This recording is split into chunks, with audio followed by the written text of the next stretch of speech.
Welcome to this soul-lifting broadcast, which has been put together for your spiritual growth and to make greatness common right where you are.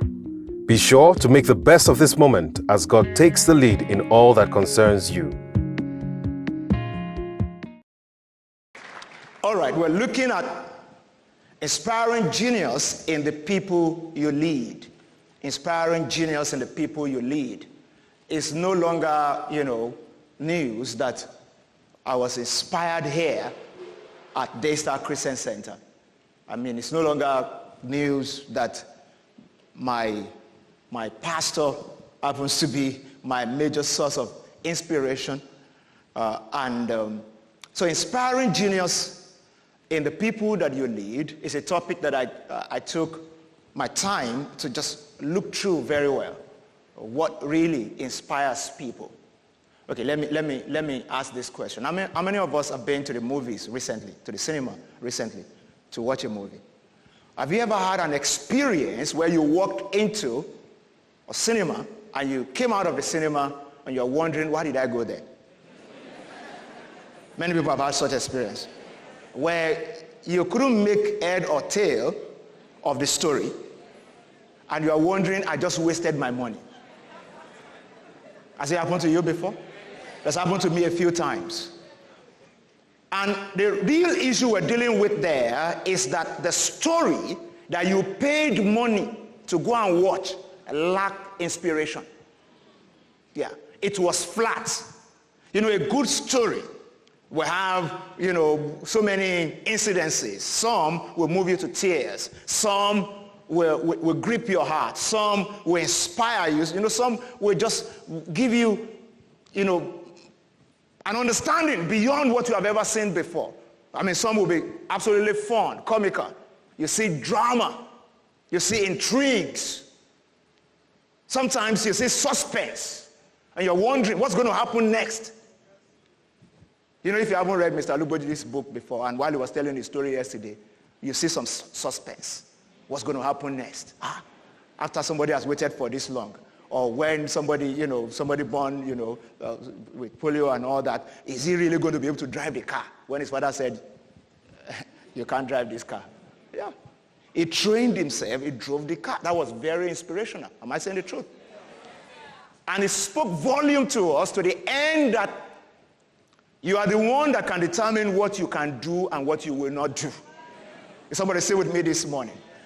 Great stories inspire us. And I want somebody here to know this morning that if you want to be a leader that will inspire genius in the people that you lead, your life must be telling a great story. There's a difference between stories and history. When you say history, it sounds like his story. Somebody else's story. Yeah. Sometimes we derive inspiration from history. But people want to get a lot of inspiration from my story and your story. We listened to Mr. Akadimosu's story yesterday, and it was, in the same vein, very moving, very touching. You see all the intrigues. You see all, the different parts of the story that spoke to us. Can I ask somebody a big question this morning? Is the story of your life inspiring anybody? Yeah.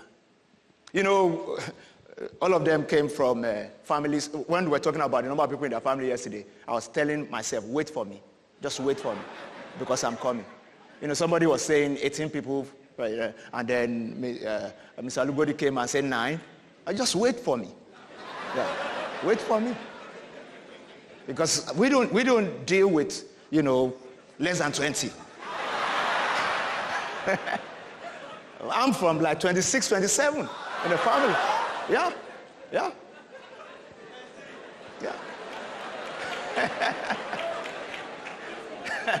Are you hearing story? Yeah. And when you are like, you came from a family of 26 children and you are like number 23 or 24.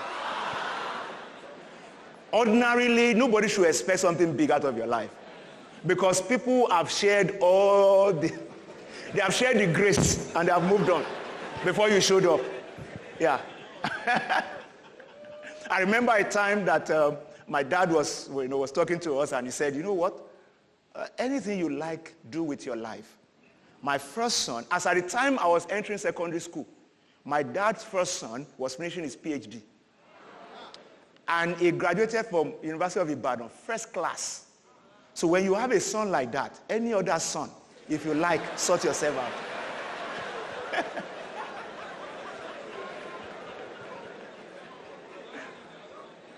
So when you find yourself in the place where I found myself, not only was I at the rung of the ladder, even my mom in the number of wives.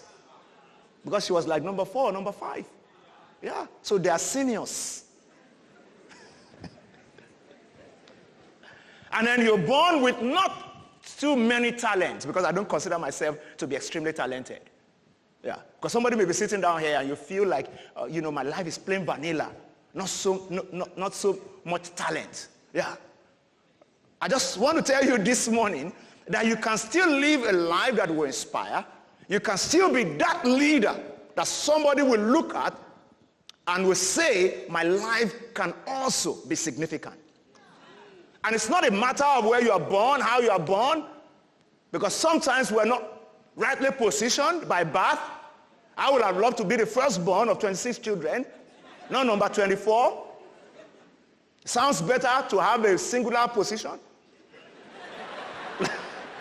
Like 1, 2, or first to third, or something like that. I hope you understand what I'm saying. Yeah. Glory be to God. One thing about being the leader that will inspire other people is that you need to understand that one of the greatest sources of inspiration in this world is excellence. So, Bill Hybels, the great teacher, author, and pastor, who's also been here at Excellence in Leadership Conference before, has this quote. It says, excellence honors God and inspires people. Excellence honors God and inspires people. If you become a stickler for excellence, what happens is that you start to rewrite the story of your life. And any good story that people will watch, that people will go out to watch, that will inspire people, must be born out of intentionality. So the scriptwriter will sit down. You know the difference between Hollywood, Nollywood, Bollywood? Yeah. Do you know the difference? One has too many dance moves and all that. You know the one I'm talking about? You know the one I'm talking about? That starts with a B. Yeah. One has too many, permit the use of the word, patch stories. Stories that you just patch up. Not so much of intentionality. You know the one I'm talking about? The one that starts with N. Yeah. But there's another one that has a lot of intrigues, a lot of action, a lot of intentionality. That's the one that starts with the H. Are you still with me? There's something about intentionality that will breed excellence in my life and your life, that will make my life very inspiring, and the kind of life that people, will read about, will watch, and the people who are right there with you will see and say, something has to change in my life. In Proverbs 24, when you read from verse 30 to 34, the Bible talks about the lazy man. Proverbs 24, verse 30 to 34. Said, I went to the field of the lazy man by the vineyard of the man devoid of understanding. And there it was, all overgrown with thorns. Its surface was covered with nettles. Its stone wall was broken down. When I saw it, I considered it well. I looked at it, on it, and received instruction. Message translation said, the field spoke to me. The field of a lazy man, the man, a mediocre man. He said, the field spoke to me. Said, this translation, New King James says, I looked and I received instruction. Yeah, I received instruction.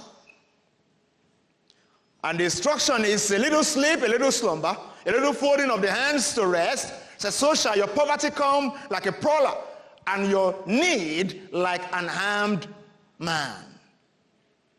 This is the folly of indolence. When you see anything that is not intentional, you see that things start to break down, you see that there won't be excellence, you see that it will not be inspiring. In this story of this lazy man, the Bible says that everything around him was going down. And the question we should ask is, how come everything was going down and this guy was not paying attention? How come the guy got used to que sera, sera, what will be, will be? And I tell people that's not the mantra of a Christian. Yeah. It's not the mantra of a Christian. If you are sitting down here today or watching online and you've been saying, what will be, que sera, sera, your life cannot inspire anybody. Yeah. Anybody can sit down and sing que sera, sera. Yeah. But when you become intentional, we start to make things happen. We don't wait for things to happen. We don't watch what is happening or wonder what is going on. We make things happen. That's what makes our lives inspirational. That's what makes us inspire other people. But the problem today is that we have too many people who even lack the capacity to, observe what is going on around their own lives and say, what do I need to do better? What's going on around me? What do I need to do better? How can I make this story more intentional? How can I have a more intentional approach to the way I live my life? Intentionality separates mediocres from excellence-oriented persons. That's what it does. I check for the dictionary, the meaning of mediocrity. It says, only moderate quality, not very good. Only moderate quality, not very good. And when you check for synonyms of mediocrity, what you see is ordinary, average, middle of the road, uninspired, undistinguished, indifferent, unexceptional, unexciting, unremarkable, run-of-the-mill, pedestrian, lackluster. See those words. Forgettable. That means your story will be forgettable. Yeah. It says forgettable, amateurish, okay, so, come see, come sir, plain vanilla, with all the flavors in the world. When they call somebody plain vanilla, it's a problem. What happens to strawberry? What happens to chocolate? What happens to...